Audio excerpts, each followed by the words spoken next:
இந்த நூலுக்கு நான் விரிவான ஒரு உரையை எழுதியிருக்கிறேன். கிட்டத்தட்ட 17 பக்கங்களில் ஐயா அதை பிரசுரித்திருக்கிறார். நான் இந்த கட்டுரைகளை அதன் மூலப்பிரதிகளிலேயே படித்து முடித்தேன். உண்மையில் எனக்கு நேரம் வாய்த்திருக்குமெனில் இந்த நூலை பற்றி இன்னும் பல பக்கங்கள் எழுதியிருப்பேன். கதையோ கவிதையோ கட்டுரையோ ஒரு எழுத்து எதற்காக எழுதப்பட்டிருக்கிறதோ அதை வாசகனுக்கு கடத்த வேண்டும். அப்படி கடத்திவிட்டால் அந்த எழுத்து நல்ல எழுத்து. இன்று கூட ஐயா தினமணியிலே எழுத்து எப்படி இருக்க வேண்டும் என்று எழுதியிருப்பதை நான் வாசித்தேன். நான் என்ன நினைக்கிறேன் என்றால், ஒரு எழுத்து வாசிக்கிறவர்களின் சிந்தனையை தூண்டி அவர்களின் அனுபவங்களின் வழியாக ஒரு தேடலை உருவாக்குகிறது என்றால் அந்த எழுத்து தான் ஆகச்சிறந்த எழுத்து. அதுதான் காலம் கடந்து நிற்கும். அதுதான் எழுத்தின் உண்மையான நோக்கம். நான் இந்த காணுயிர் கருவூலத்தை அந்த வகைமையில் வைத்து பார்க்கிறேன். நீங்கள் இந்த நூலிலே இருக்கிற 23 கட்டுரைகளில் எதை படித்தாலும் அது உங்கள் அனுபவங்களோடு இணைந்திருக்கும். உங்கள் கேள்வியை அது கேட்கும். பூமியை காத்திட பொறுப்பேற்போம் என்ற தலைப்பிலே ஒரு கட்டுரை, உயிர் உண்ணும் உணவு வணிகம் என்ற தலைப்பிலே ஒரு கட்டுரை. இந்த நூலிலே அந்த 2 கட்டுரைகளும் இருக்கின்றன. கிட்டத்தட்ட 2022 காலகட்டத்திலே தினமணியில் வந்தவை அந்த 2 கட்டுரைகளும். காலநிலை மாற்றம் குறித்து எகிப்தில் நடந்த ஒரு சர்வதேச மாநாட்டை ஒட்டி பூமியை காத்திட பொறுப்பேற்போம் என்கிற கட்டுரையை ஐயா எழுதியிருக்கிறார். கேரள மாநிலம் காசர்கோட்டிலே ஷவர்மா என்ற உணவை சாப்பிட்டு ஒரு மாணவி உயிரிழந்ததை ஒட்டி இன்று 2வது கட்டுரை எழுதியிருக்கிறார். முதல் கட்டுரை காலநிலை மாற்றத்தின் விளைவுகளை பற்றி பேசுகிறது.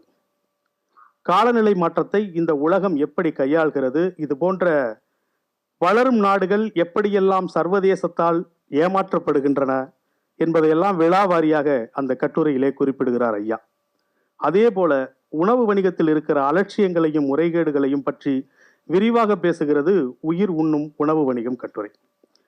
இந்த 2 கட்டுரைகளையும் படித்தபோது ஒரு பதற்ற நிலை எனக்கு உருவானது. கடந்த 25 வருடங்களுக்கு மேலாக தமிழகத்திலே காலநிலை மாற்றம் குறித்த குரல்கள் எழுப்பப்பட்டு வருகின்றன. பூவுலகின் நண்பர்கள் போன்ற அமைப்புகள் காலம் காலமாக அதை பற்றி பேசிக்கொண்டே இருக்கிறார்கள். அதையெல்லாம் உண்டு செரித்து உள்வாங்கி என்னது காலநிலை மாற்றமா என்று நாம் வெளியில் எட்டி பார்க்கும் போது நம் தலைக்கு மேலே வந்து நிற்கின்றன அதனுடைய விளைவுகள். 1 மணி நேரம் பெய்கிற ஒரு மழை, இத்தனை ஆண்டு காலம் நாம் கற்ற மொத்த கல்வியின் வழியாக உருவாக்கி வைத்திருக்கிற அத்தனை தடுப்பு நடவடிக்கைகளையும் கட்டமைப்புகளையும் தூள் தூளாக்கி நம்மை தத்தளிக்க வைத்துக் கொண்டிருக்கிறது. மேக வெடிப்பு என்கிறார்கள். 20 சதுர கிலோமீட்டர் பரப்புக்குள்ளே 1 மணி நேரத்திலே 10 சென்டிமீட்டர் மழை பெய்தால் அதற்கு பெயர் மேக வெடிப்பு. ஆனால் நண்பர்களே, கடந்த சில ஆண்டுகளில் தமிழகத்தின் பல இடங்களிலே 30 சென்டிமீட்டர் மழை பெய்து பதிவாகி இருக்கிறது. உண்மையை சொல்ல போனால் இப்போது நாம் எதிர்கொண்டு இருக்கக்கூடிய பல விளைவுகளுக்கு இன்னும் நாம் சரியான வார்த்தைகளை கூட கண்டுபிடிக்கவில்லை. 24 மணி நேரத்தில் 20 சென்டிமீட்டர் மழை பெய்ய வாய்ப்பிருந்தால் ரெட் அலர்ட் கொடுக்குறாங்க. ஆனால் இப்போது 30 முதல் 35 சென்டிமீட்டர் மழை சர்வ சாதாரணமாக பெய்து கொண்டிருக்கிறது. அதற்கெல்லாம் இன்னும் நாம் பெயரே வைக்கவில்லை. மழை மட்டுமல்ல, வெப்பமும் ஆண்டுக்காண்டு அதிகமாகிக் கொண்டே போவதை நாம் உணர்கிறோம். இன்னும் காலநிலை மாற்றத்தின் விளைவுகளுக்கு முழுமையாக நாம் தயாராகவில்லை என்பது கண்முன் சாட்சியாக இருக்கிறது. இதை 2022 காலகட்டத்திலிருந்து ஜெயபாஸ்கரன் ஐயா அந்த கட்டுரையிலே எழுதுகிறார். உலகத்தின் அலட்சியத்தை சுட்டு காட்டுகிறார். உடனடியாக உலகம் ஒருங்கிணைந்து இயங்காவிட்டால் இந்த பூமியை காப்பாற்ற முடியாது என்கிறார். அந்த கட்டுரையை இன்றைய தேதியிட்டு பிரசுரித்தாலும் பொருந்தும்.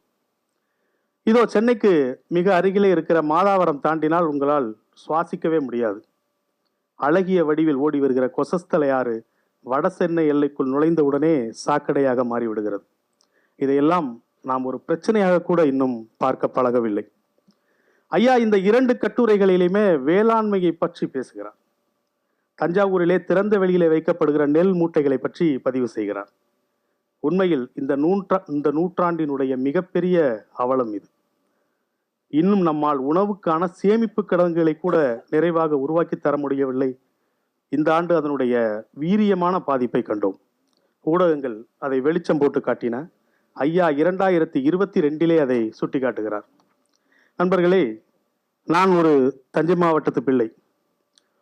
எங்கள் ஊர் கல்லணையிலிருந்து ஒரு கால்வாய் பிரிந்து கடைமடையில் கடலில் கலக்கிற ஒரு சிற்றூர்.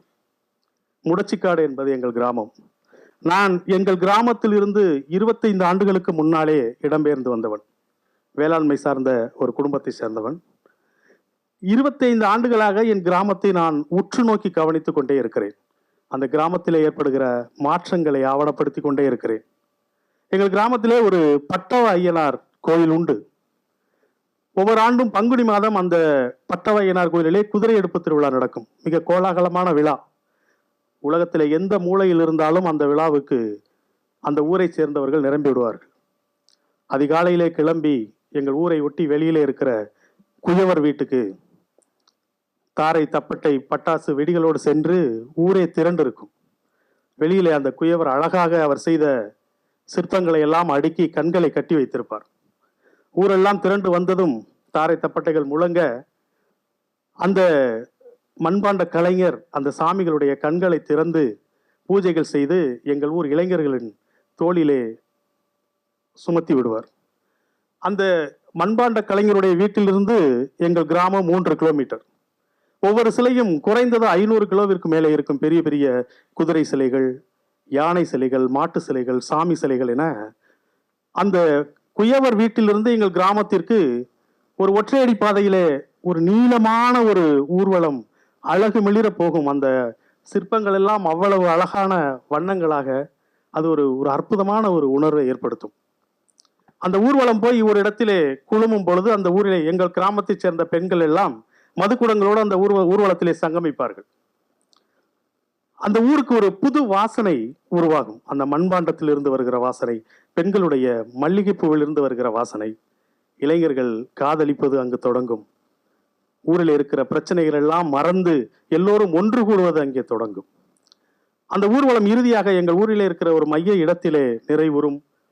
பெண்கள் எல்லாம் சாமியாடுவார்கள். பூசாரி எல்லோரையும் அடக்குவார். இறுதியிலே பழைய சிலைகளை அகற்றிவிட்டு புதிய சிலைகளை அந்தந்த இடத்திலே வைத்து அந்த ஊர் அன்று ஒரு பெரிய புத்துணர்வு அடையும்.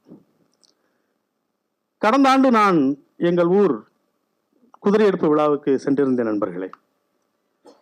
எங்கள் ஊரில் இருந்த பூசாரி ஆறுமுகம் அவருடைய பெயர், அரிவாளை வைத்துக்கொண்டு ஊர்வலத்தின் முன்னால் கம்பீரமாக ஆடிக்கொண்டு போவார். அவருடைய சிஷ்ய பிள்ளைகள்லாம் பின்னாடி சிறிய அரிவாள்களை வைத்துக்கொண்டு ஆடிக்கொண்டு போவார்கள்.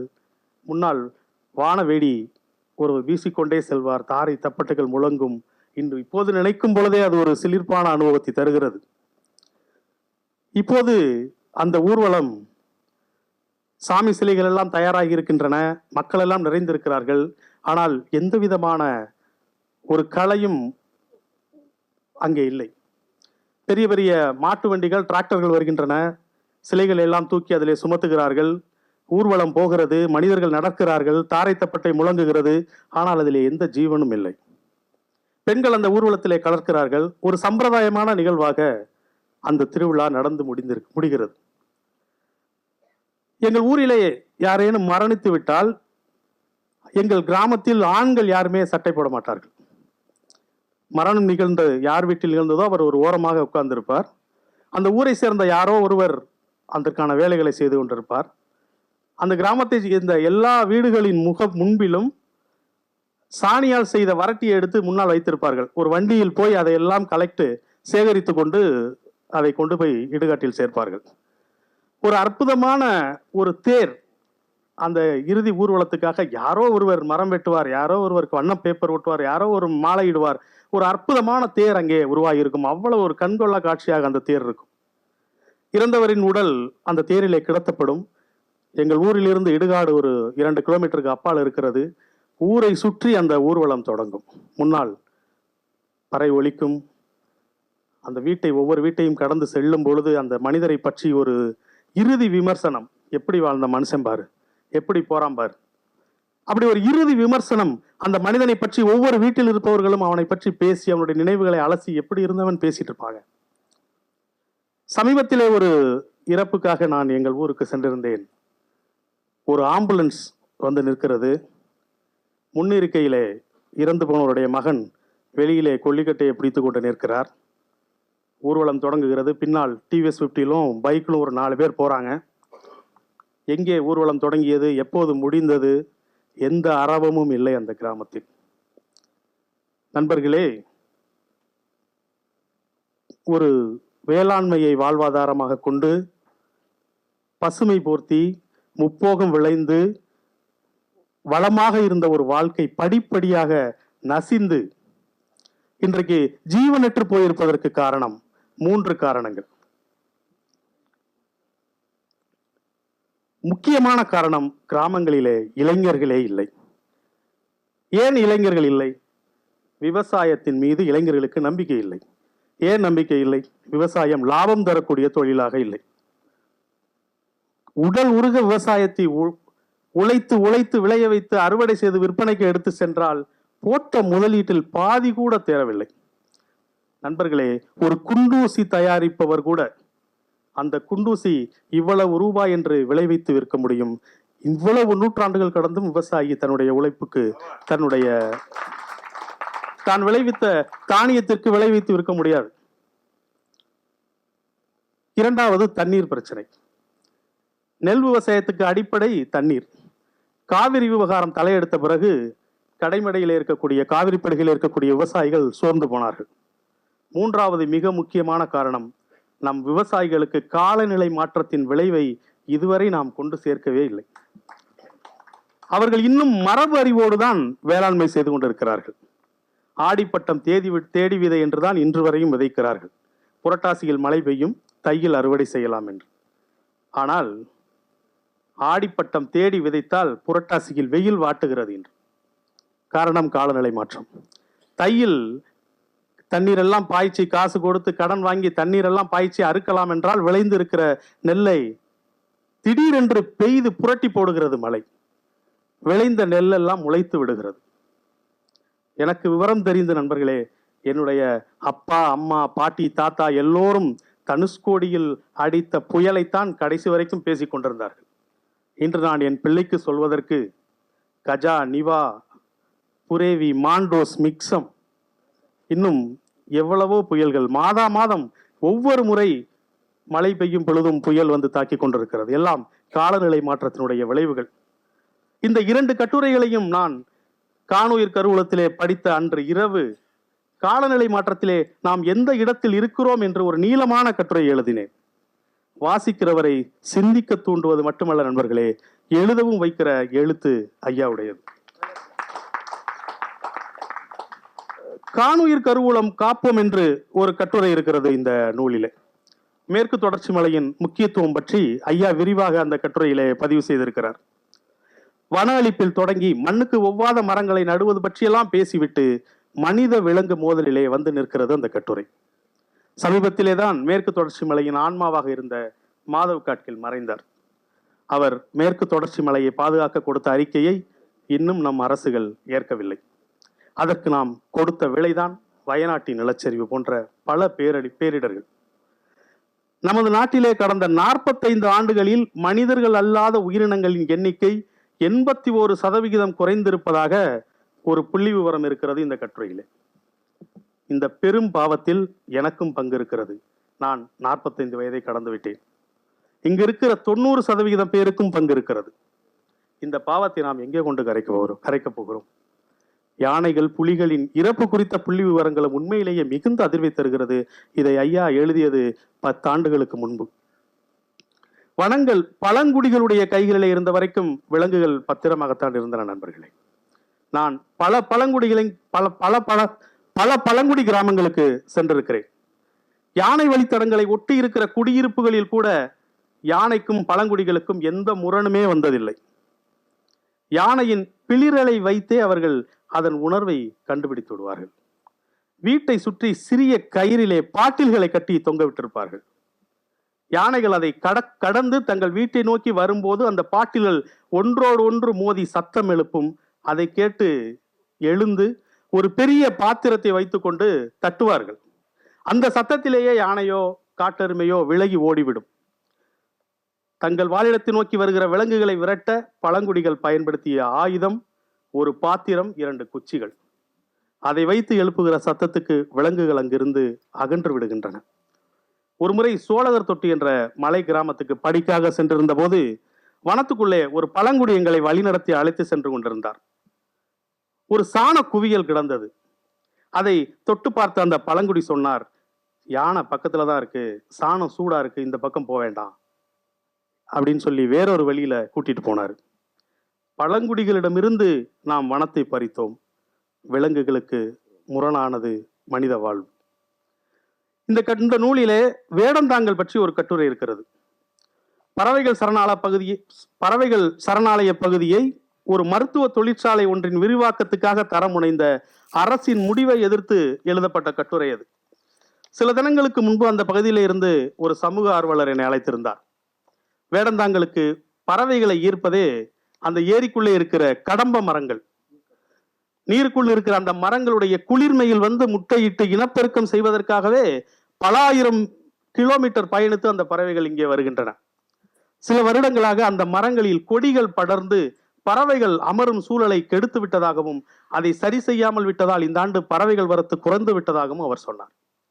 வேடந்தாங்கலுக்கு அருகிலே கரிக்கிள்ளி என்று ஒரு ஊர் உண்டு. நான் 15-20 ஆண்டுகளுக்கு முன்பு அந்த கிராமத்திற்கு போய் அந்த ஊரை பற்றி ஒரு கட்டுரை எழுதினேன். அங்கிருக்கிற ஒரு ஏரியிலும் ஏராளமான பறவைகள் கூடு கட்டும். அந்த பறவைகள் பதற்றமாகிவிடும் என்பதற்காக அந்த கிராமத்து மக்கள் எந்த நல்லது கெட்டது எதிலும் பட்டாசு வெடிக்க மாட்டார்கள். அந்த அளவுக்கு பறவைகளை தங்கள் விருந்தினர்களாக கருதுகிறவர்கள் அந்த மக்கள். அவர்கள் கிளர்ந்தெழுந்து போராடி தொழிற்சாலையின் கைகளுக்கு போகாமல் அந்த சரணாலயத்தை பாதுகாத்தார்கள். ஆனால் அதன் பராமரிப்பு போதுமானதாக இல்லாததால் பறவைகள் அதை புறக்கணிக்கின்றன. ஐயா எழுதியிருக்கிற பல விஷயங்கள் இப்போதும் வேடந்தாங்களுக்கு பொருந்துகிறது. இன்றைக்கும் வேடந்தாங்கல் குறித்து அப்படி ஒரு கட்டுரை தேவைப்படுகிறது. வடசென்னை பற்றி இந்த நூலிலே ஐயா எழுதியிருக்கிற ஒரு கட்டுரை ஒரு அழகிய சித்திரமாக இருக்கிறது. வடசென்னையை தெரியாதவர்களுக்கு அது உண்மையிலேயே ஒரு கருப்பு நகரம். அப்படித்தான் நம் சினிமாக்கள் அந்த கிராமத்தை, அந்த நகரத்தை அறிமுகப்படுத்தி வைத்திருக்கின்றன. சமீபத்திலே டிஆர்டிஓவிலே பணியாற்றிய நம் விஞ்ஞானி டில்லி பாபு வியாசர்பாடி மல்லிகைப்பூ காலனியிலே ஒரு பெரிய வீடு கட்டி திறந்தார். மேலே ஒரு மாணவர்களுக்கான பயிலரங்கமும் கட்டி எழுப்பியிருக்கிறார். அந்த பகுதி முழுவதுமே குட்டி குட்டிகளாக தொகுப்பு வீடுகள் இருக்கும். இவருடைய வீடு மட்டும் பெரிய அரண்மனை மாதிரி பிரம்மாண்டமாக கட்டப்பட்டிருந்தது. இவ்வளவு பெரிய வீட்டை இந்த பகுதிக்குள் ஏன் கட்டினீர்கள் என்று நான் அவரிடம் கேட்டேன். படித்தால் இவ்வளவு பெரிய வீட்டை கட்டலாம் என்பதை இங்குள்ள பிள்ளைகள் பார்த்து தெரிந்து கொள்ள வேண்டும் என்பதற்காக கட்டினேன் என்றார். இன்றைக்கு நாம் நினைப்பது போல இல்லை வடசென்னை. அங்கே இருக்கிற பல திறமையான கலைஞர்கள் அங்கே இருந்து வந்திருக்கிறார்கள். பல அதிகாரிகள் அங்கே உருவாகி இருக்கிறார்கள். சர்வதேச அளவில் பதக்கங்களை குவிக்கும் விளையாட்டு வீரர்கள் வந்திருக்கிறார்கள். வியாசை தோழர்கள் என்ற இளைஞர்களின் அமைப்பு வட சென்னையின் முகத்தையே இன்று மாற்றிக்கொண்டிருக்கிறது. நண்பர்களே, அத்தனை பேரும் முதல் தலைமுறை பட்டதாரிகள். அம்பேத்கர் பெயரிலே அவர்கள் நடத்துகிற இரவு பாடசாலை கல்வியோடு சேர்த்து அரசியலையும் கலையையும் போதித்துக் கொண்டிருக்கிறது. இந்த பக்கம் கண்ணகி நகரிலே ஐயா இறையன்பு அவர்களுடைய வழிகாட்டுதலிலே மாரிசாமி என்ற இளைஞர் முதல் தலைமுறை கற்றல் மையம் என்ற பெயரிலே ஒரு அமைப்பை உருவாக்கி ஒரு பல்கலைக்கழகம் போன்ற ஒரு நிறுவனத்தை உருவாக்கி இருக்கிறார். ஐயா இந்த கட்டுரையில் பட்ட கவலைகள் எல்லாம் கொஞ்சம் கொஞ்சமாக தீர்ந்து கொண்டிருக்கிறது. இந்த நூலிலே இருக்கிற இன்னொரு முக்கியமான கட்டுரை பட முடியாது நீ துயரம். மதுவின் தீமை குறித்து அந்த கட்டுரை பேசுகிறது. உண்மையிலேயே அந்த கட்டுரை மீள்வாசிப்பு செய்யப்பட வேண்டும். இப்படி மொழி பற்றி, கல்வி பற்றி நிறைய கவலைகளை இந்த நூலிலே ஐயா பதிவு செய்கிறார். பாடல்கள் பற்றி, பேச்சுக்களை பற்றி, ஊடகங்கள் பற்றியும் இந்த நூலிலே கட்டுரைகள் இருக்கின்றன. நூலாய்வு என்பது இந்த நூலிலே என்ன இருக்கிறது என்று பகிர்ந்து கொள்வதல்ல நண்பர்களே, இந்த நூல் எனக்குள் என்ன தாக்கத்தை ஏற்படுத்தியது என்று பகிர்ந்து கொள்வதுதான். அப்படியான சில விஷயங்களைத்தான் நான் உங்களிடம் பகிர்ந்து கொண்டிருக்கிறேன். நீங்கள் வாசிக்கும் போது உங்களுக்கு வேறு சில அனுபவங்கள் ஏற்படலாம். அதை குறைந்தபட்சம் சமூக ஊடகங்களில் எழுதுங்கள். அது ஒரு விவாதத்தை உருவாக்கும். இந்த நூலையும் எல்லா தரப்புக்கும் கொண்டு போய் சேர்க்கும். ஐயா, நீங்கள் இன்னும் ஏராளம் படைத்தளிக்க வேண்டும். உங்கள் எழுத்துக்கள் தமிழின் அடையாளமாக சேகரித்து பாதுகாக்கப்படும் என்று நான் தீர்க்கமாக நம்புகிறேன். நன்றி. இந்த வீடியோ உங்களுக்கு பிடிச்சிருந்தா லைக் பண்ணுங்க, ஷேர் பண்ணுங்க, கமெண்ட் பண்ணுங்க.